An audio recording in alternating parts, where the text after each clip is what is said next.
Hi folks, welcome back to Game Geeks. I'm your host, Kurt Wiegel. Today's episode is Ghosts of Albion, the role-playing game. Now, I have it sort of in a non-standard format here. I have printouts, and I would have had a full, much better printout with color pages and color fronts, but my printer died. So my apologies to anyone who finds that offensive, but here we go. Ghosts of Albion is one of the newer games for the Cinematic Unisystem line. Cinematic Unisystem is the engine used in Buffy, Angel, and Army of Darkness. So it always begs the question, why do I need to buy an entirely new rule book if I already have those games? And that's a very valid question in today's tough economic times. What makes Ghosts of Albion worth having? Well, to start with, it is based on a rather interesting property founded by one of the founders being Amber Benson, who played Tara McClay in Buffy the Vampire Slayer for several seasons.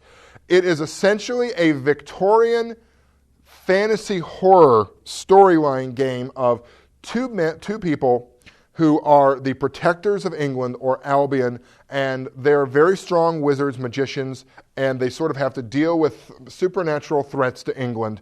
It's very Buffy-esque, I won't lie to you. It's less rock'em sock'em fist camera foo and much more subtle investigations, magic, intrigue, that sort of thing. And the game is set up accordingly. So if you know Cinematic Unisystem, or you've seen our Buffy, Angel, or Army of Darkness reviews, you'll basically know what this is about. So again, what sets Ghosts of Albion apart from those games? Well, for one thing, there is a much stronger emphasis on magic in this game than there is in either definitely Angel, certainly Army of Darkness, and including Buffy. Now you're thinking, but I have Buffy and Magic Box, which is now out of print, by the way, so if you can get your hand on this, that's good too. What does Ghosts of Albion bring that I don't have with those two books? Well, for one thing, the magic rules are much more well-defined.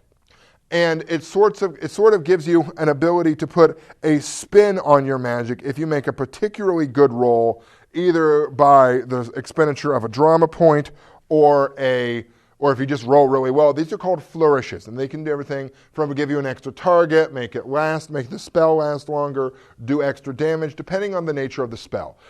Another thing that this gives you is a magical philosophy, which gives you sort of a point of view or a reference for how your magic works. So you could really bring elementalism, divination, Gnosticism, Kabbalism, Infernalism, all to the same table, and while it uses the same core engine for Unisystem, each one gives you a slightly different mechanical, not just text flavor, but mechanical flavor, and gives you a different bonus. That's really awesome in my opinion, because I've always struggled with how do I keep my voodoo practitioner unique from my standard magic practitioner, unique from my guy who's sort of a high-powered priest who can fling magic from his divine abilities.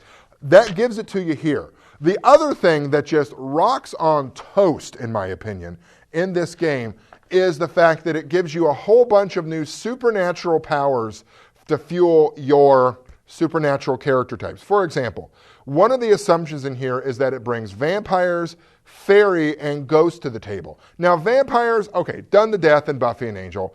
Fairies and ghosts have always been given a much more light touch in the Cinematic Unisystem rule set. Fairies hardly been really referenced heavily officially at all. So now what you can do is you can build your fae and have Seelie or Unseelie and powers that go with each, and ghosts that have their own ability. And why ghosts and fae and vampires don't always dabble in human magic that much, and how human magicians don't get good access to their powers as well, bifurcates it beautifully with the supernatural abilities setup they have, that you can build your own packages. What else does it give you? A nice bestiary, if you will, a good treatise on Victorian England, because most of us aren't Victorian experts, a good treatise on Victorian England, how you can set your game there, what the different abilities, different strata of society mean.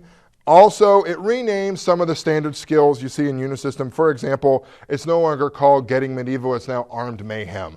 Gives it different flavor. Do you need Ghosts of Albion if you have the other books? You'll remember back in my Army of Darkness review, I said kind of not unless you're just a big Army of Darkness fan. For Ghosts of Albion, I would say a definitive yes, especially if you want mechanically different flavored, and in my opinion, better structured rules for magic than you find in Buffy or Angel. If you want a different suite of abilities to bring your monsters to the table for your monsters than you get in Angel, then an emphatic yes again. For the love of God, combine Ghosts of Albion with Angel, you have one of probably the best modern urban-ish fantasy games you could use to do a lot of great fun character builds, gaming, etc. This combined with these two would make combine Angel with this, you've got probably the makings of one of the best Dresden games you could think of, or something along those lines, the Weather Warden series, anything like that. I am very excited about Ghosts of Albion, and I'm very excited to get back into the cinematic Unisystem game, back into an urban fantasy game, and employ this with Angel and Magic Box and all my other wonderful, wonderful cinematic Unisystem games, and just run a hell of a good game. For Game Geeks, I'm your host, Kurt Wiegel. Good day and good gaming.